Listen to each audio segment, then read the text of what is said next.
Camerounaises, Camerounais, mes chers compatriotes, nous voici parvenus à la fin de l'année 2024, une année qui a confirmé la mauvaise santé de notre pays et de notre société. Même les plus fanatiques du régime en place constatent et commencent à admettre que le Cameroun est sur une pente dangereuse à tous égards. Chacun de nous le ressent sur lui-même, dans sa vie quotidienne et par rapport aux perspectives d'avenir du pays. Contrairement à l'habitude, je ne vais donc pas faire un bilan récapitulatif des échecs du pouvoir en place au cours de l'année 2024. Il me suffit de relever que la situation sécuritaire de notre pays ne s'est pas améliorée de façon significative. Le conflit armé dans les régions du nord-ouest et du sud-ouest étant toujours non résolu et les attaques meurtrières de la secte criminelle Boko Haram ayant repris de plus belle. Que nos performances économiques sont loin derrière celles de pays de niveau comparable en Afrique, cependant que notre endettement public ne cesse de s'aggraver et à des taux d'intérêt quasi usuraires pour des investissements invisibles ou inachevés à date, mettant ainsi un lourd fardeau sur les épaules de nos enfants qui devront payer pour notre légèreté et nos malversations.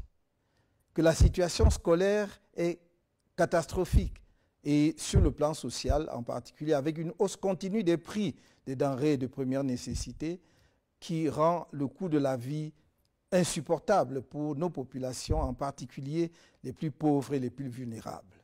Que l'augmentation successive des prix des carburants, sous le prétexte mensonger de la suppression des subventions de l'État, contribue à la cherté de la vie, alors que notre pays est un producteur de pétrole, si modeste soit-il. L'état catastrophique des infrastructures routières, notamment les pénuries chroniques d'eau potable et les coupures intempestives de l'électricité, qui détruisent les outils de production des entreprises, compliquent la vie des ménages et empêchent naturellement l'industrialisation du pays. Bref, le septennat volé qui s'achève en 2025 aura été véritablement un gâchis pour notre pays. Le septennat des grandes opportunités est devenu celui des grandes désillusions et de la déprime nationale. Le candidat de la force de l'expérience a disparu pour laisser place à un gouvernement de la force sans expérience, qui répand la terreur pour essayer de soumettre les Camerounais. Mal lui en prend. Le mérite, le seul de ce septennat, est de convaincre une écrasante majorité des Camerounais de la nécessité urgente d'un changement par l'alternance politique dans notre pays. Par conséquent, je vais focaliser mon propos sur ce qui nous attend en 2025 et faire une esquisse de ce que nous pourrons faire ensemble dans les mois et les années à venir pour redresser l'économie, la situation sociale et culturelle de notre pays et assurer le rayonnement international du Cameroun. Camerounaises, Camerounais, mes chers compatriotes, quand bien même on ne voudrait pas brosser un tableau de l'économie camerounaise pour l'année qui s'achève, il est difficile de ne pas revenir sur un grossier mensonge économique du gouvernement, soutenu par le Fonds monétaire international, consigné dans la loi de finances de 2025, à savoir la duperie de la subvention par l'État des produits pétroliers au Cameroun. Une subvention est une aide financière se traduisant par une prise en charge d'une partie du prix de revient d'un produit par l'État. L'examen de la structure des prix des carburants à la pompe ne laisse percevoir aucune trace de subvention. Le pouvoir en place et le FMI mentent donc de manière éhontée au peuple camerounais. Le rapport mensuel le plus récent de la Caisse de stabilisation des prix des hydrocarbures indique qu'en ce mois de décembre 2024, le prix de revient d'un litre de super au port de Douala est de 369 francs CFA. Le consommateur final l'obtient à la pompe à Douala et à Yaoundé au prix de 840 francs CFA, soit plus du double du prix de revient, sachant que ce prix à la pompe est encore plus cher dans toutes les autres localités du pays avec les frais de transport. Toute subvention de l'État aurait conduit à un prix inférieur à 369 francs CFA. Mais non seulement le consommateur final paie l'entièreté du prix de revient, il paie en plus un supplément de 471 francs CFA, représentant le transport jusqu'au point de livraison et divers prélèvements de l'État. Quelle est donc la partie du prix de ce produit supporté par l'État pour qu'on parle de subvention? Je souligne que même le prix de 369 francs au port de Douala est dû à la kyrielle d'intermédiaires et de spéculateurs dans l'acquisition des produits pétroliers au Cameroun, ainsi qu'à un circuit de distribution rallongé par une série d'autres intermédiaires. Or, la Société camerounaise des dépôts pétroliers aurait pu assurer à elle seule la récupération, le stockage et la distribution de ces produits. Cet allongement du circuit de distribution assure de solides subsides à certains responsables de l'État qui l'organisent et dont on serait fondé à croire qu'ils les partagent avec le FMI, devenu caution d'une subvention imaginaire. Je rappelle que le Nigeria voisin, qui a supprimé les subventions sur les carburants, se retrouve en décembre 2024 avec un prix à la pompe de 0,751 $ des États-Unis, soit environ 470 francs CFA le litre, suite à une hausse des prix de 15% sur son marché.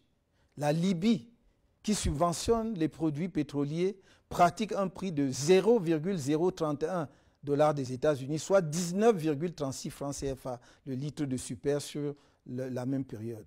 On comprend dès lors que toutes les demandes du MRC pour un échange devant permettre d'expliquer la subvention dont parle le gouvernement du Cameroun et le FMI soient restées lettres mortes. Nous nous engageons à ramener le prix du litre de super autour de 480 francs CFA à prix constant sur le marché international dès que nous serons en capacité de gérer les affaires du pays.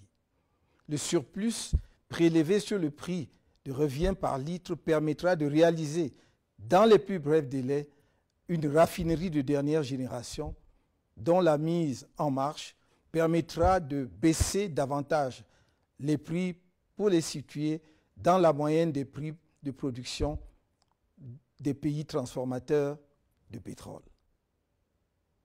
La mauvaise gestion des finances publiques et des ressources du pays a conduit à une fuite dans un endettement que certains prétendus analystes qualifient de modéré, voire faible, alors qu'il s'agit d'une dette essentiellement toxique, car notre pays est rendu à un point où il doit recourir à de nouveaux emprunts pour régler les anciens.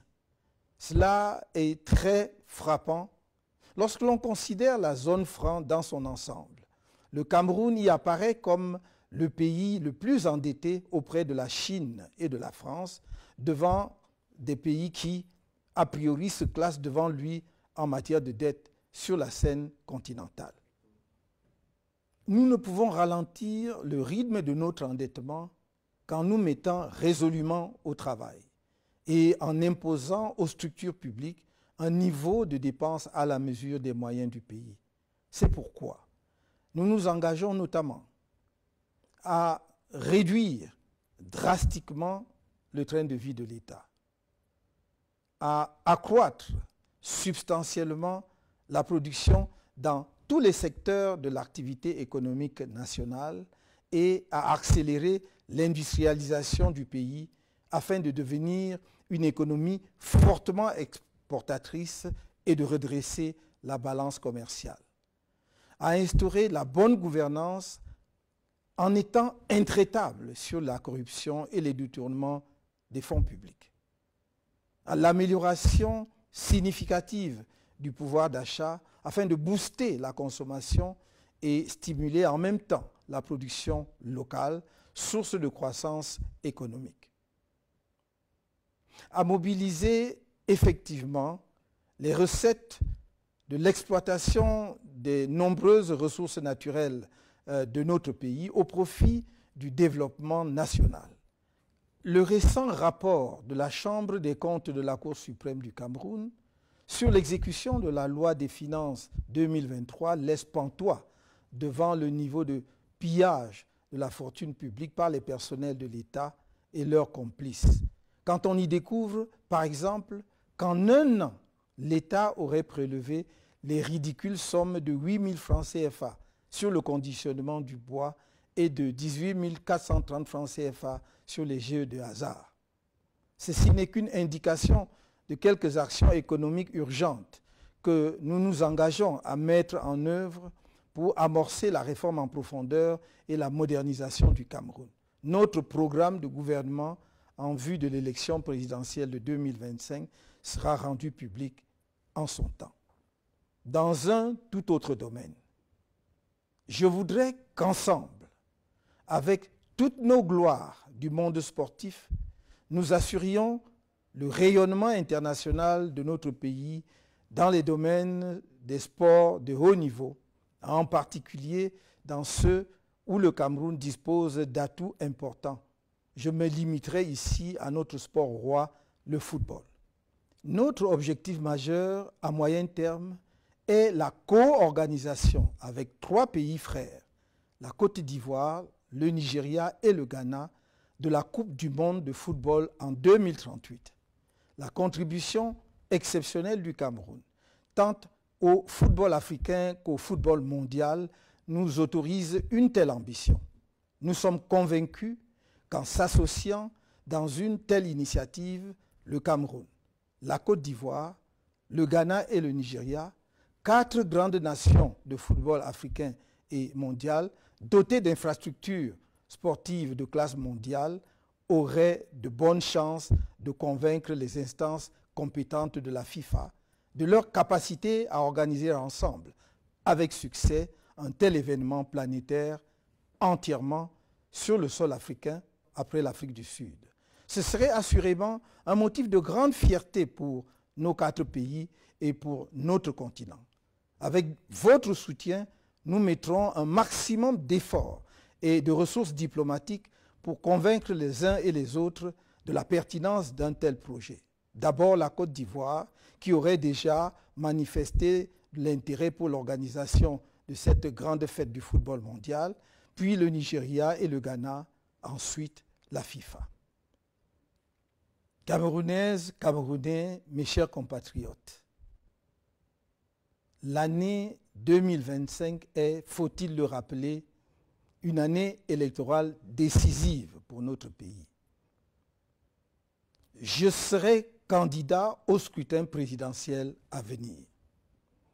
C'est assurément une mauvaise nouvelle pour ceux qui ont rêvé qu'ils pourraient garder le pouvoir ou y accéder sans affronter le peuple du changement et de l'alternance, c'est-à-dire les forces favorables à la démocratie dans notre pays. Ceux-là doivent se raviser, car par la grâce du Très-Haut, je serai candidat sans aucun doute. Le candidat porté par le MRC et les autres membres de l'APC, le candidat du peuple de la rupture avec une dictature néocoloniale. Ma candidature remplit toutes les conditions fixées par la Constitution et le Code électoral, et chacun devra en prendre acte, parce que telle est la loi. Le scrutin présidentiel à venir opposera 2 conceptions du Cameroun.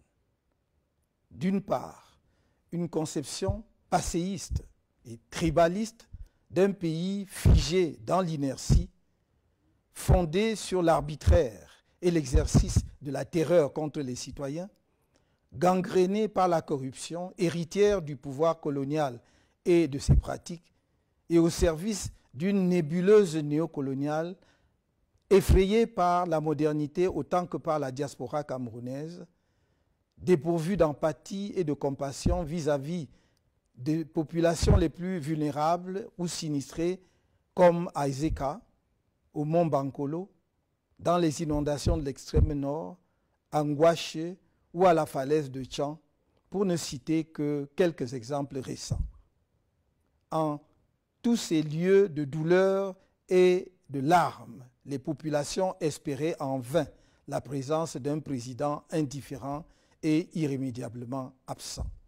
D'autre part, une conception d'un Cameroun moderne, humaniste, compassionnel et solidaire, à l'écoute du pays profond, y compris de sa diaspora et de ceux qui en sont venus à une révolte violente, profondément attachée à l'état de droit et à la justice, ouverte à l'indispensable réforme de l'État pour mieux répondre aux aspirations de toutes les composantes de la nation et portée par l'attention à la nécessité de s'enraciner dans nos cultures, de maîtriser les savoirs scientifiques et technologiques, de réaliser un progrès collectif partagé et attaché à la défense de la souveraineté de notre pays et de notre intérêt national, à la construction d'une Afrique unie, digne, respectée parce que puissante et maîtresse de son destin.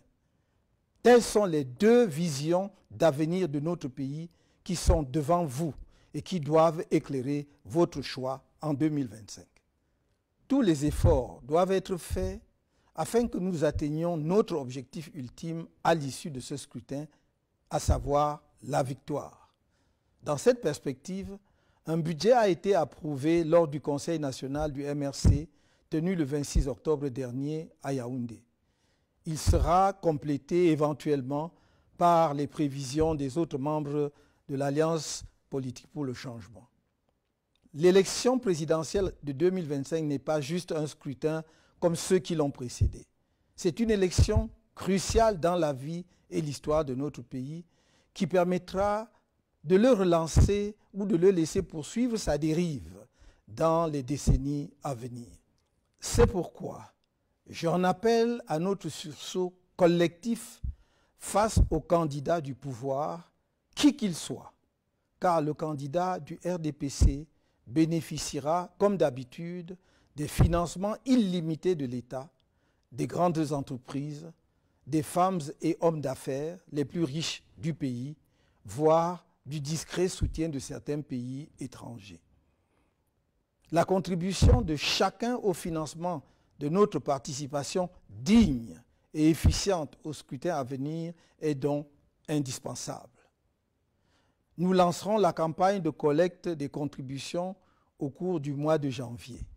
En prévision de cette opération vitale et dans un souci de transparence, nous avons écrit au ministre des Finances et au ministre de l'Administration territoriale, ainsi qu'au délégué général à la Sûreté nationale depuis le 5 novembre 2024.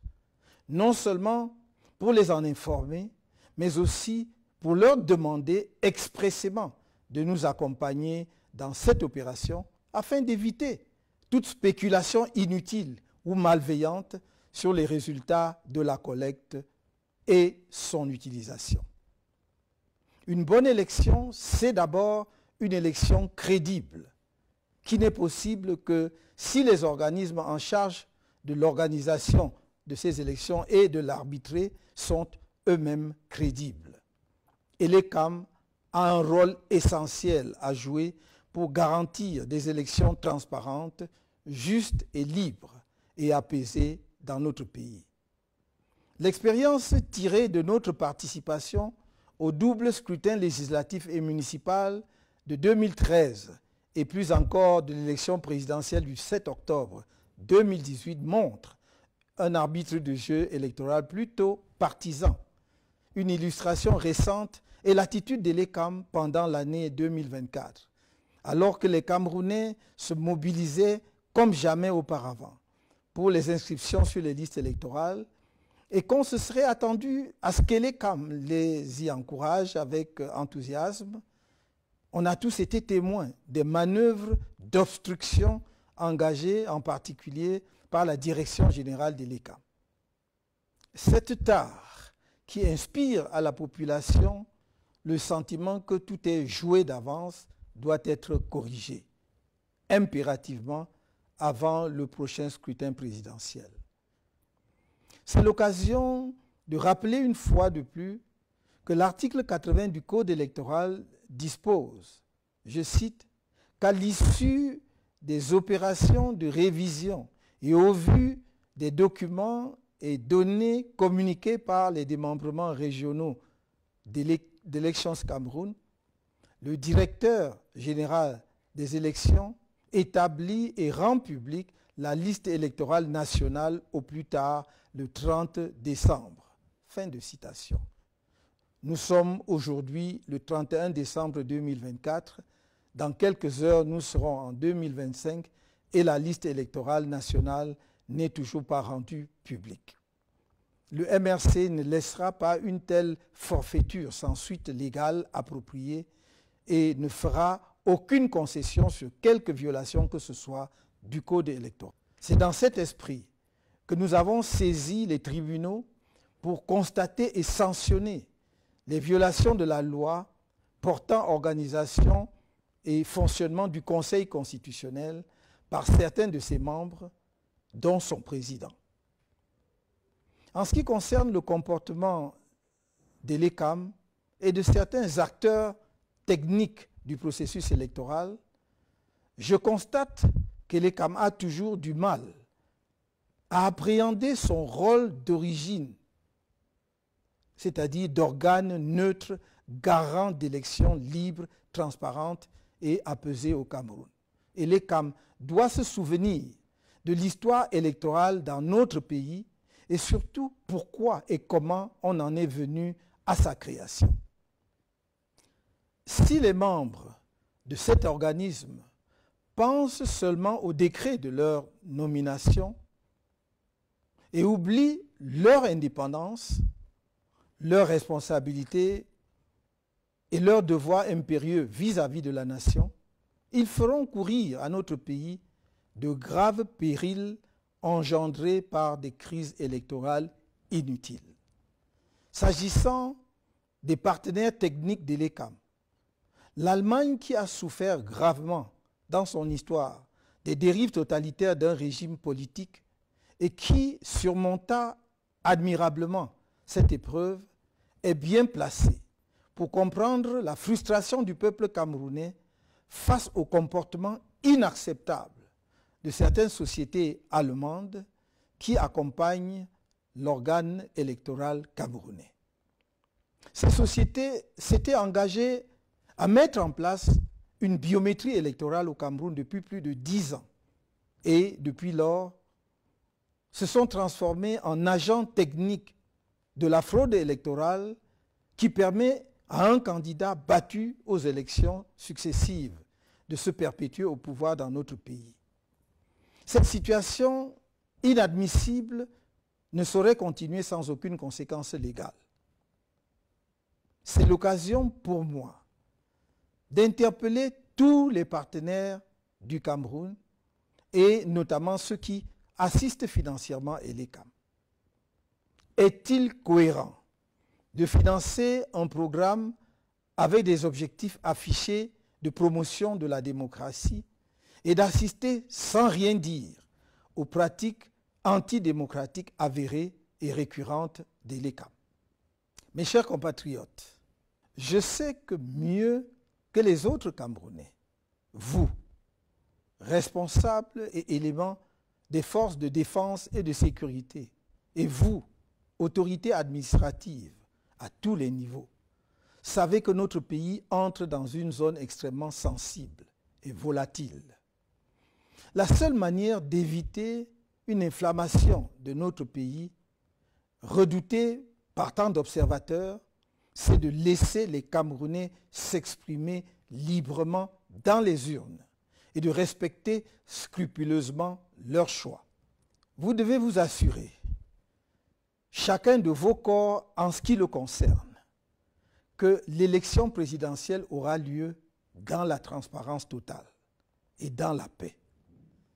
Ce sera votre honneur, celui de l'ECAM et du Conseil constitutionnel et par conséquent de notre pays, que pour une première fois dans notre histoire, le prochain président de la République soit le véritable vainqueur dans les urnes et reçoive les félicitations de ses adversaires.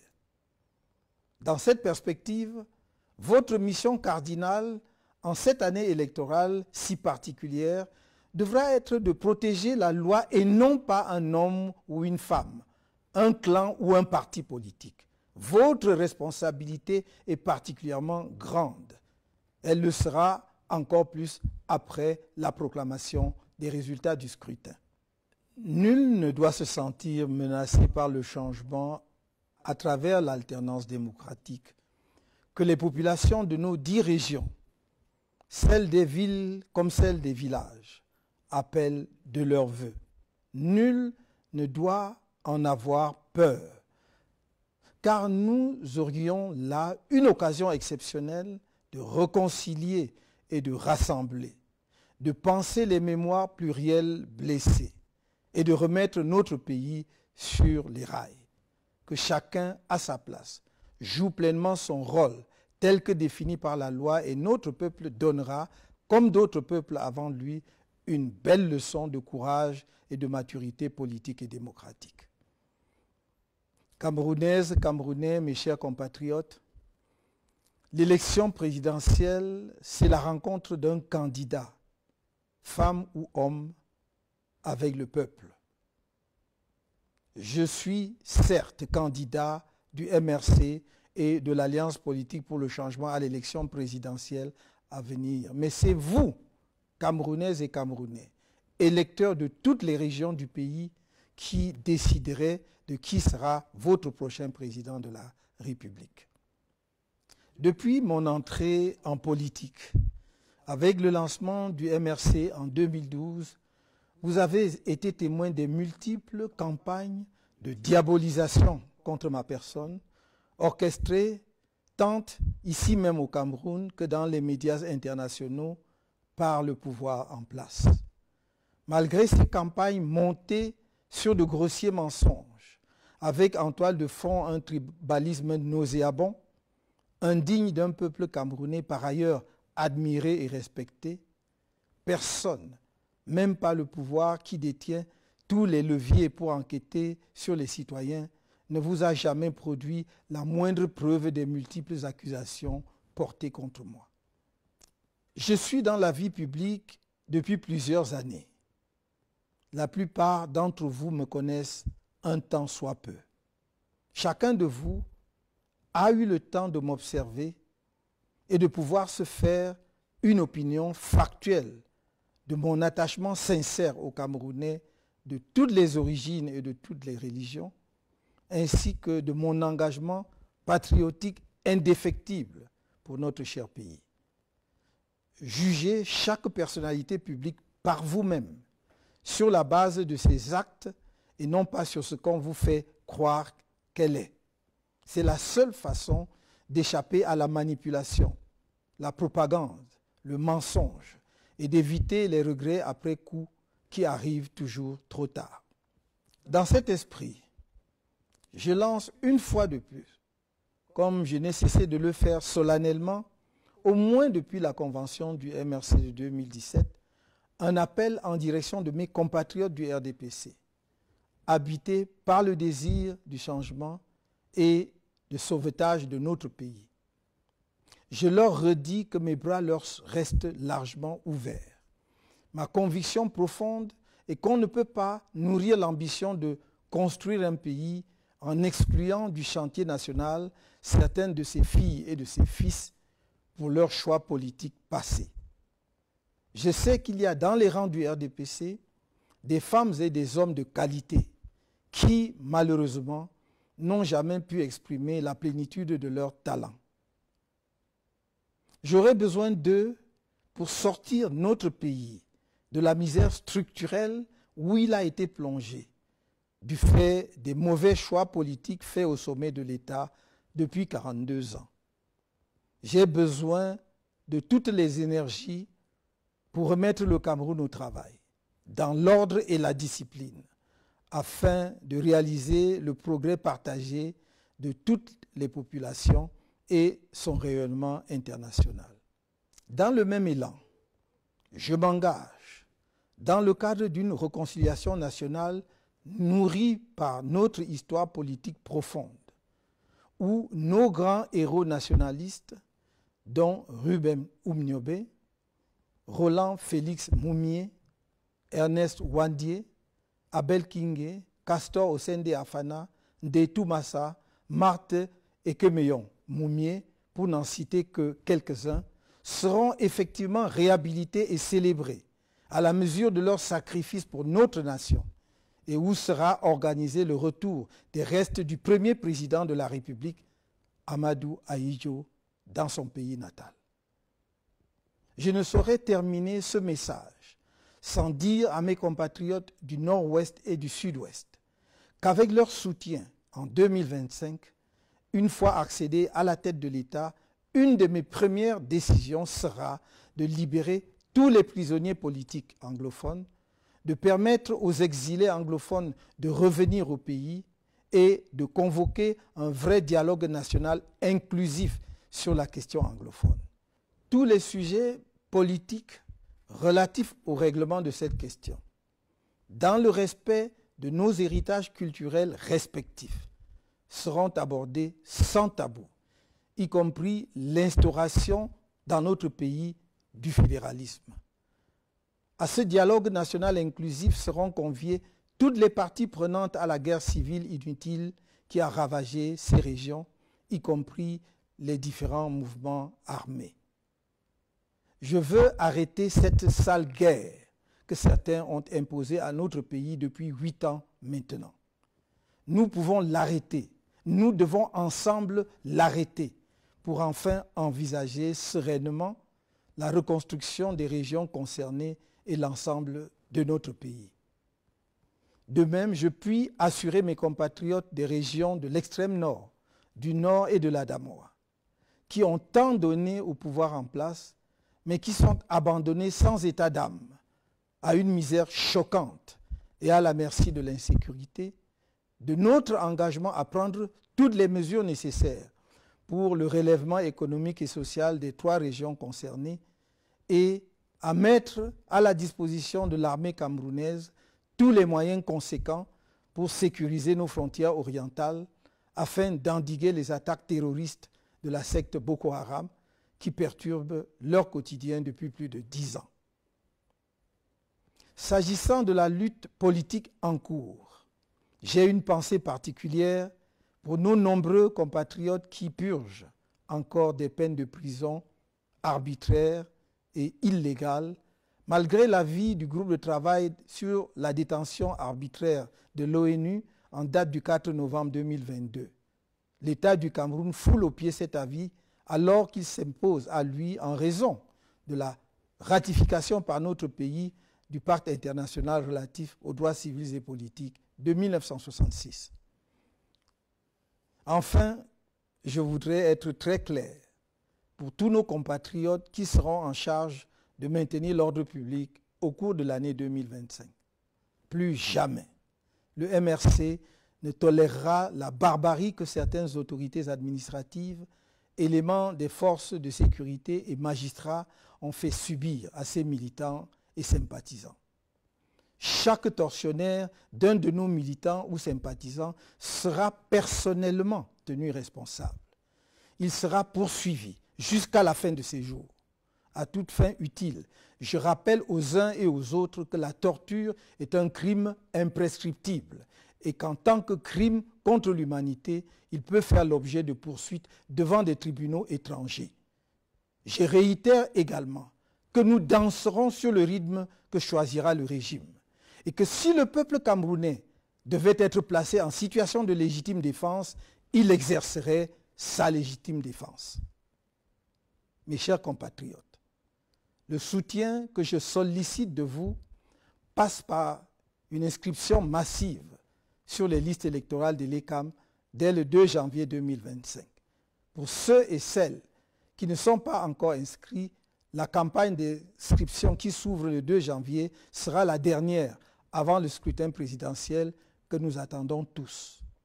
Mesdames et messieurs, les acteurs politiques et de la société civile, étudiants, universitaires, intellectuels, femmes et hommes des arts, leaders religieux de tous bords, autorités traditionnelles, nous avons rendez-vous avec l'histoire dans quelques mois, à un moment où notre pays, le Cameroun, est à la croisée des chemins.